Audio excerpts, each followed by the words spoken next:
It's back, everyone! Formula One is back this weekend in Australia. I'm excited, you're excited, everybody is gonna have a great time.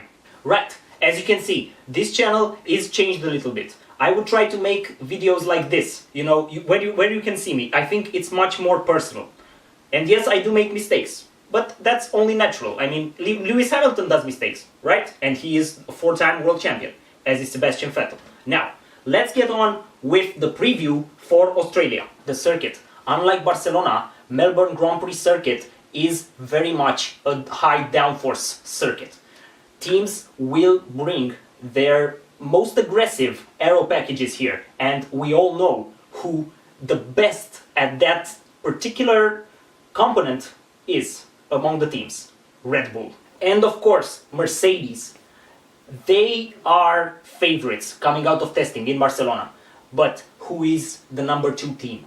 Ferrari or Red Bull? I think for this particular race, it's going to be Red Bull. Ferrari have tried something of a mix-up between their 2017 Challenger and the Mercedes 2017 Challenger. And it didn't really work. Can Ferrari improve? Absolutely, absolutely. The season is long, but for Australia, I don't think they can go toe-to-toe with Mercedes. And on this particular circuit, I don't think Ferrari can match the Red Bull. The season is long again. Now, in the packed midfield, I think Renault and McLaren are going to go strong in Melbourne. McLaren posted that very fast lap around Barcelona, but I don't buy it. I don't think they are that good. And here's my thinking. McLaren do need a title sponsor. And a very fast lap in testing that can be positively compared to that of a Mercedes or a Ferrari or even a Red Bull will bring sponsors. And the same can be applied to Haas. Yes, that particular lap for Haas was made on super softs, while Ferraris were running on hypers. Yeah, on hypers. So it was fast. It was fast for them to be just 1 second behind Ferrari on a compound that is two levels softer. It's a great achievement, but again, I don't know the fuel load. I don't know the engine mode. We don't know this.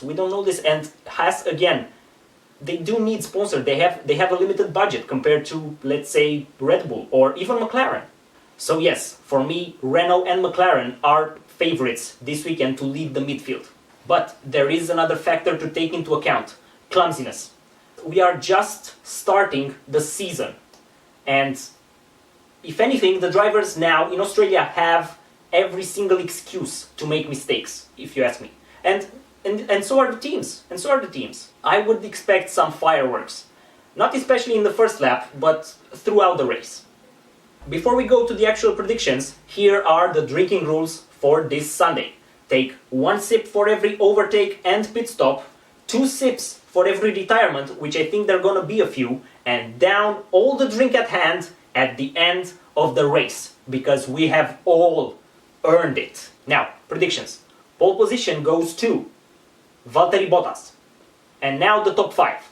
In 5th place, Max Verstappen. P4, Kimi Raikkonen. P3, Daniel Ricciardo. P2, Valtteri Bottas. And the winner, Sebastian Vettel. I do think Lewis Hamilton will have issues. But what do you all think? What do you think will happen this Sunday? And this Saturday? Who do you think will be on pole? Who do you think will win this race? Who will be on the podium? Let me know all that good stuff in the comments down below. And if you enjoyed this new format, hit that like button. Don't forget to subscribe for more F1 content. Don't forget the drinking rules. I've been Chip from the Digital Grandstand. You can find me on social media. You have the links in the description. Share the love. Share this video with a racing fan that you think might enjoy this. And I'll see you next time with the reactions.